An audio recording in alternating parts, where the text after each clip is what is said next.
నత్తివాడైన మోషే నాయకుడు ఎలా అయ్యాడు? ఆత్మీయ మార్గంలో నడిపించడానికి కారణం ఏమిటి? నశించిపోతున్న ప్రజలను రక్షించడానికి కారణం ఏమిటి? కాండము 24వ అధ్యాయము 4వ వచనం. మోషే యెహోవా మాటలన్నిటినీ రాసి ఉదయమందు లేచి ఆ కొండ దిగువన బలిపీఠము ఇశ్రాయేలు 12 గోత్రముల చొప్పున 12 స్తంభములను కట్టి. మోసెస్ ఉదయమే లేచి ఆ కొండ దిగువ భాగమున బలిపీఠము కట్టి ఇశ్రాయేలు 12 గోత్రముల చొప్పున ఒక్కొక్క స్తంభమును కట్టాడు. దీన్ని క్షుణ్ణంగా పరీక్షించినట్లయితే మోషే ఉదయమే లేచి ప్రార్థన చేసే వ్యక్తిగా ఉన్నాడు. నత్తివాడైన మోషే నాయకుడు ఎలా అయ్యాడు? ఆత్మీయ మార్గంలో నడిపించడానికి కారణం ఏమిటి? నశించిపోతున్న ప్రజలను రక్షించడానికి కారణం ఏమిటి? దానికంతటి కారణం మోసెస్ దేవుడితో ఉదయం లేచి ముఖాముఖిగా మాట్లాడటం. ఉదయమున లేచి బలిపీఠము కట్టాడు, అనగా ప్రార్థన చేశాడు.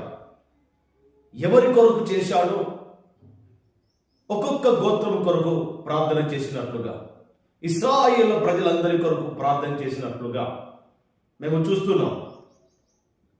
మోసెస్ అద్భుతాలు చేయడానికి, అద్భుతాలు చూడడానికి కారణం ఏమైనా ఉందా అంటే దేవుడు మోషేతో ఉండడం, ఉదయమే లేచి ప్రార్థన చేయడం వల్ల మోషే గొప్ప నాయకుడిగా దేవుడు మార్చాడు. నత్తివాడైన మోషేను నాయకుడిగా మార్చాడు. అనేక లక్షల ప్రజలను మోసెస్ నాయకుడిగా నడిపించాడు. నశించిపోతున్న ప్రజలను రక్షకుడుగా మోషేగా విడిపించాడు. దానికంతటి కారణము ఉదయమే లేచి ప్రార్థన చేయడం. అంతటి కారణము దేవునితో ముఖాముఖిగా ఉండడం. మోసెస్ కుటుంబంలో నాయకుడిగా ఉన్నాడు. మోసెస్ సంఘంలో నాయకుడిగా ఉన్నాడు. సమాజంలో నాయకుడిగా ఉన్నాడు. అంతగా ఎదగడానికి కారణం ఏంటంటే తెల్లవారుజామున ప్రార్థన చేయడము మోసే అలవాటుగా మారింది. కాబట్టి గొప్పగా దీవించాడు.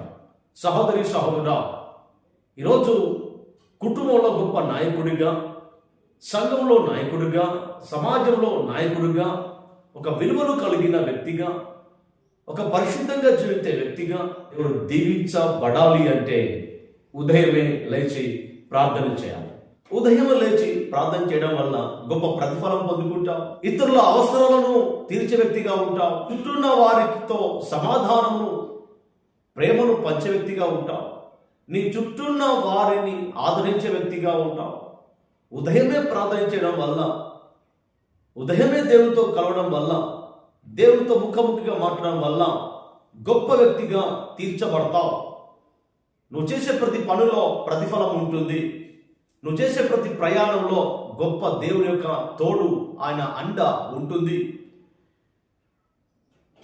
గొప్పగా దీవించబడి నలుగురికి ఉపయోగపడే వ్యక్తిగా, నలుగురిని ప్రేమించే వ్యక్తిగా, నలుగురిని ఆదరించే వ్యక్తిగా నువ్వు దీవించబడాలి అంటే, ఆశ్రయించబడాలి అంటే ఉదయమే లేచి ప్రార్థన చేయడము నీకు క్షేమం, నీ కుటుంబానికి క్షేమం, నీ సంఘానికి క్షేమం, సమాజానికి క్షేమం.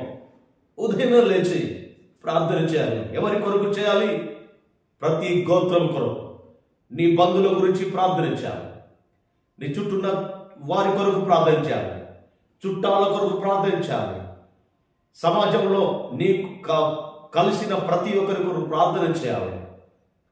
దేశం కొరకు ప్రార్థించాలి. చుట్టూన్న బంధువుల కొరకు ప్రార్థించాలి. వారి క్షేమాన్ని కోరి వారి కొరకు ప్రార్థన చేసినట్లయితే దేవుడిని ప్రార్థన వింటాడు. గొప్ప ఆశీర్వాదము, సమాధానం దయచేస్తాడు. అందులో సందేహం లేదు. ఈరోజు ఒక తీర్మానం తీసుకొని ఉదయం లేచి గొప్ప నాయకుడిగా గొప్ప వృద్ధి చెందే వ్యక్తిగా, విలువలు కలిగిన వ్యక్తిగా నువ్వు ఉండడానికి ఈరోజు ఒక తీర్మానం తీసుకోండి. ఎందుకని ముందుకు వెళ్ళకూడదు. ఒక్కసారి ఆలోచించండి. మోసెస్ అద్భుతాలు చేశాడు, ఆశ్చర్య కార్యాలు చూశాడు, అద్భుతాలను జరిగించాడు, అనేక మందికి ఆశ్చర్యకరంగా మారాడు. ఉదయమే లేవడం వల్ల అద్భుతాలను చూస్తాం, ఆశ్చర్య కార్యాలు చేయగలుగుతాం, ఆశీర్వదించబడతాం, అనేక మందిని ఆశీర్వదిస్తూ గొప్ప దేవుని యొక్క కృపలో నడిపించగలుగుతాం. దేవుడు గొప్ప నాయకుడిగా చేస్తాడు, అధికారిగా చేస్తాడు, ఇతరులను పాపం నుంచి విడిపించే వ్యక్తిగా చేస్తాడు, రక్షించే వ్యక్తిగా చేస్తాడు. నీ కుటుంబంలో ఒక రక్షకుడిగా, నీ వాడలో రక్షకుడుగా, నీ గ్రామంలో రక్షకుడుగా, పట్టణాల్లో రక్షకుడుగా, దేశంలో రక్షకుడుగా, ఇతరులను ప్రేమించే వ్యక్తిగా, ఇతరులను నడిపించే వ్యక్తిగా, ఇతరులను విడిపించే వ్యక్తిగా, ఇతరులకు మేలు చేసే వ్యక్తిగా దేవుడిని చేయబోతున్నాడు. ఎందుకని ఉదయం లేచి ప్రార్థన చేయకూడదు?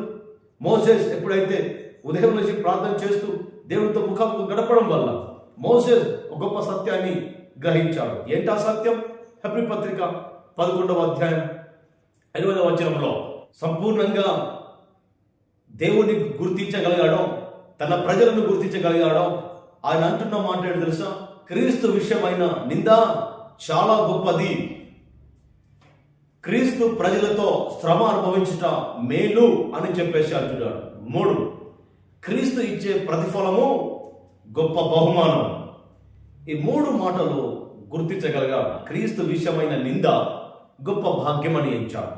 క్రీస్తు ప్రజలతో శ్రమ అనుభవించటం మేలు అని తెలుసుకున్నాడు. ఇచ్చే ప్రతిఫలం గొప్ప బహుమానం అని గ్రహించాడు. గ్రహించిన మోసే స్థిరంగా బుద్ధి గలవాడై ఉన్నాడు. కాబట్టే ఐగుప్తులు కానీ, ఐగుప్తును పరిపాలించే ఫరోకు కానీ భయపడకుండా తాను కలిగి ఉన్న అధికారాన్ని, తాను కలిగి ఉన్న ఆస్తిపాత్రను విడిచిపెట్టి ఫరో కుమారుని కాకుండా దేవుని కుమారునిగా ఆయన నియమించుకున్నాడు. వాటిని జయించాడు, లోకాన్ని జయించాడు.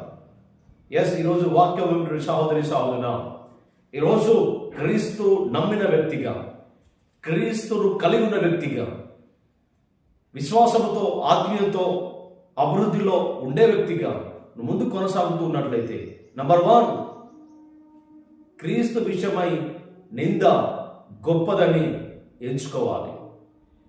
క్రీస్తు ప్రజలతో శ్రమ అనుభవించటం మేలని ఎంచుకోవాలి. క్రీస్తు ఇచ్చే ప్రతిఫలం గొప్ప భాగ్యమని ఎంచుకోవాలి. ఎప్పుడు ఎంచుకుంటావు? స్థిర బుద్ధి కలిగినప్పుడు, విశ్వాసంలో స్థిరలో ఉన్నప్పుడు వాటిని ఎంచుకొని చుట్టూ వారికి గొప్ప ఆధారంగా మారుతావు. ఈరోజే నీవు కూడా మోసేలాగా స్థిరమైన బుద్ధి కలిగి క్రీస్తు విషయంలో నింద చాలా గొప్పదని భావించి, క్రీస్తు ప్రజలతో శ్రమ అనుభవించడము మేలని భావించి, క్రీస్తు ఇచ్చే ప్రతిఫలము గొప్ప బహుమానము అని గ్రహించి, ఈరోజే అల్పకాల పాప భోగములను విడిచిపెట్టి సాతాను యొక్క ప్రయత్నమును, పన్నాగాలను ఎదిరించడానికి, లోక పాపమును, లోక శాపమును ఎదిరించడానికి, వారికి భయపడకు ఎదిరించడానికి దేవుడు నియమించబోతున్నాడు. దేవుడిని ఏర్పాటు చేస్తున్నాడు. నువ్వు బలహీనుడు కాదు, నేను నీకు తోడై ఉన్నాను. నువ్వు నాయకుడవు, నువ్వు రక్షకుడవు, నువ్వు గొప్ప అధికారివి. నేను నీతో ఉంటా, నిలబడు. ఈరోజు ఈ మాటలు వింటున్న సహోదరి సహోదరుడు, ఎందుకని ఒక తీర్మానం తీసుకోండి. గొప్ప మోసే వలె ఉదయం లేచి ప్రార్థన చేయడం వల్ల నీ కుటుంబాన్ని, నీ బంధువులను రక్షించకూడదు. అనేక మందికి మాదిరిగా, అనేక మందికి ఆశ్రయించే వ్యక్తిగా ఉండకూడదు. అనేక మందిని అగ్నిలో లాగినట్టుగా పాపం నుంచి, లోకం నుంచి క్రీస్తు దగ్గరకు నడిపించకూడదు. దీవెనకరంగా ఉండకూడదు. దేవుడు నిన్ను, నీ కుటుంబాన్ని పిలుస్తాడు, అందులో సందేహం లేదు. ప్రార్థన చేద్దాం. పరిశుద్ధుడైన ప్రేమల తండ్రి, మోసే ఉదయం లేవడం వల్ల నాయకుడిగా అయ్యాడు, కుటుంబంలో నాయకుడిగా అయ్యాడు, సంఘంలో నాయకుడు అయ్యాడు, సమాజంలో నాయకుడు అయ్యాడు. మోసే సంపూర్ణ విశ్వాసంలో స్థిరము కలిగినప్పుడు క్రీస్తు నిందం బహు గొప్పదని, క్రీస్తు ప్రజలతో శ్రమ అనుభవించడం చాలా మంచిదని క్రీస్తు ఇచ్చే బహుమానము చాలా గొప్పదని ఎంచి అయ్యా గొప్పగా దీవించబడ్డాడు. అనేక కార్యాలు జరిగించాడు. తరతరాల్లో మోసే నాయకుడుగా యేసు ఉన్నాడు. ఆయన గొప్ప అద్భుతమైన సాక్ష్యాన్ని మేము గ్రహిస్తాం. ఈరోజు నాతో కలిసి ప్రార్థన చేసిన ప్రియ సహోదరి సహోదరుడా, మోసేస్ వాళ్ళే ఉదయం లేచి ప్రార్థన చేయడం వల్ల గొప్ప అద్భుతం జరుగుతుంది. ఆశ్చర్య కార్యము కలుగుతుంది. ఆస్వాదించబడతాం. అనేక మంది దీవెనకరంగా ఉంటాం. నలుగురిలో గొప్ప సమాధానాన్ని ప్రేమను పంచగలుగుతాం.